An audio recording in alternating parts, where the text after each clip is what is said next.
Okay, good morning to all. Today I am going to discuss about the architecture of UMTS.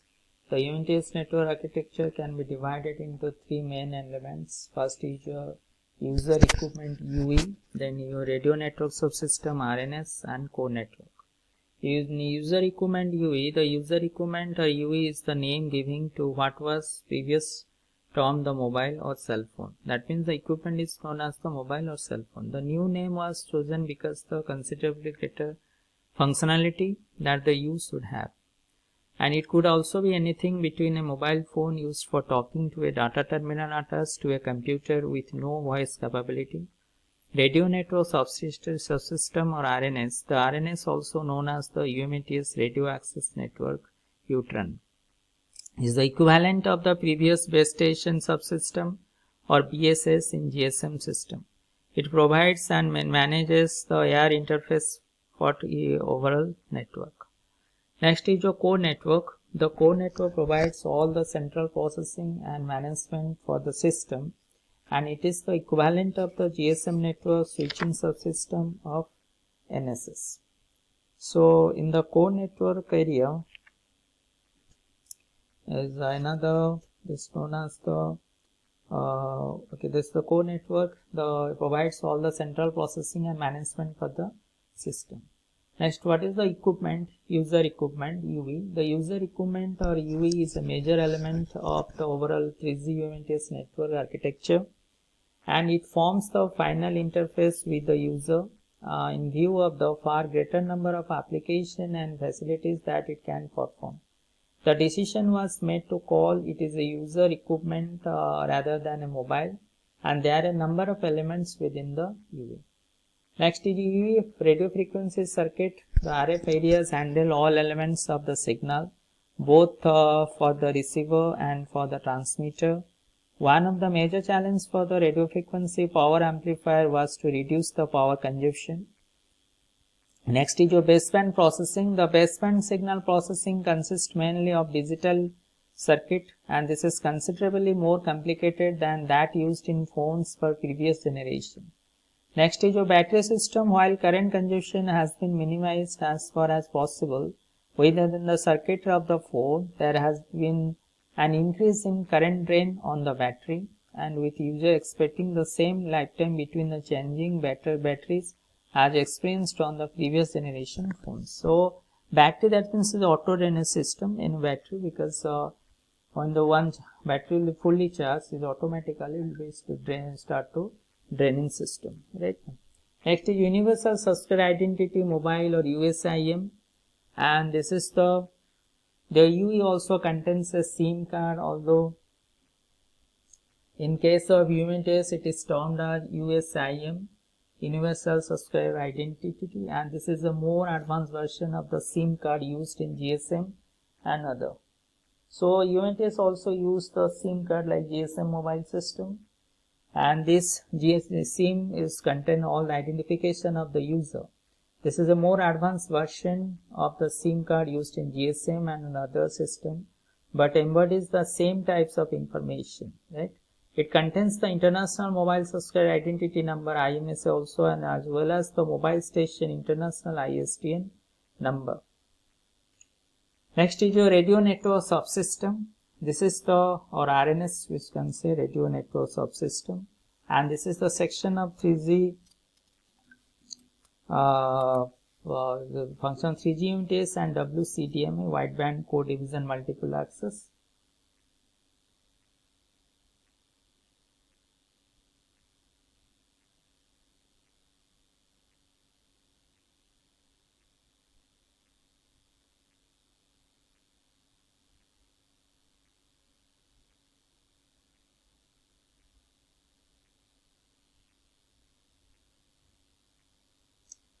So, and the overall radio access network and collectively all the radio network subsystem is known as the UTRN, UMTS terrestrial radio access network, and UMTS radio access network.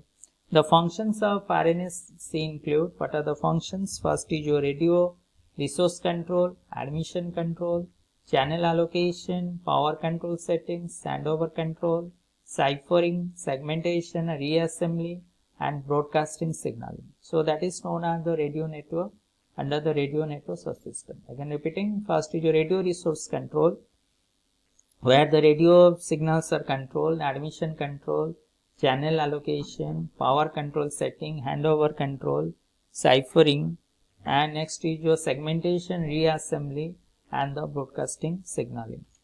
Next is your UMTS core network. What is the core network of the UMTS system? Now the core network is known as may be split into two different areas. One is the circuit switch elements, another one is the packet switch elements. In circuit switch elements, these elements are primarily based on the GSM network entities and carry data in a circuit switch manner, and is a permanent channel for the duration of the call, right? So next is your packet switch elements. These network entities are designed to carry packet data, and this enables much higher network use as the capacity can be shared and data is carried as packets which are routed according to their destination. So circuit switch elements, what are the circuit switch elements? And the circuit switch elements of the UMTS core network architecture include the following network entities. First is your mobile switching center MSC, and second one is your gateway MSC or GMSC. So in your mobile switching center, what is the basic job is that this is essentially the same as that within GSM, and it manages the circuit switch calls under way. Or you can say this is the main component of the network CS domain, and it is the interface between the cellular network and external fixed circuit switch telephone networks such as PSTN. And this component performs the routing of calls from the external network to an individual mobile station, and all the switching and signaling functions for mobile station located in a geographical area designated as the MSC area, or additional functions including carry out the procedures, collection of data, and next is your encryption parameters management. So next is your what are the gateway MSC? Gateway MSC, that means it is a one type of protocol which is helped for the conversion. When that means when the protocol comes, that means it's effectively interface to the external networks.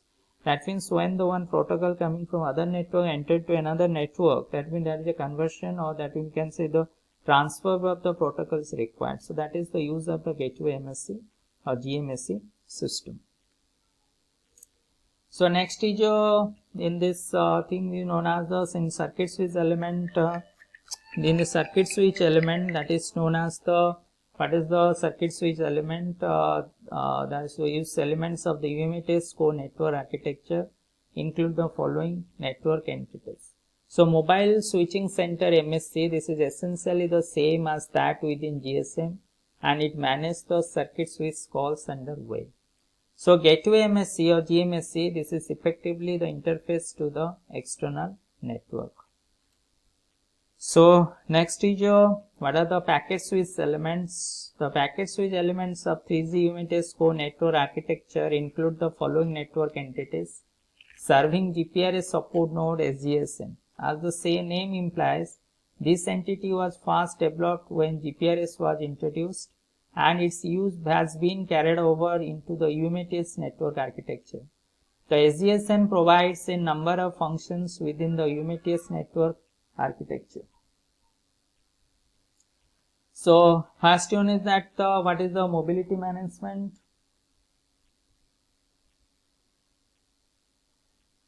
So mobility management. Next is your session management and interaction with other areas of the network and building. So mobility management, when an UE attacks, that means user requirement attacks to the packet switch domain of the UMTS core network, the SGSN generates information based on the mobile's current location.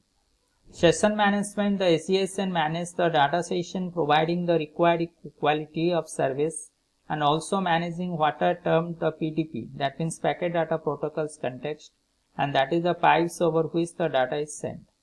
Interaction with other areas of the network, the SGSN is able to manage its elements within the network only by communicating with other areas of the network, the MSC and other circuit switch areas.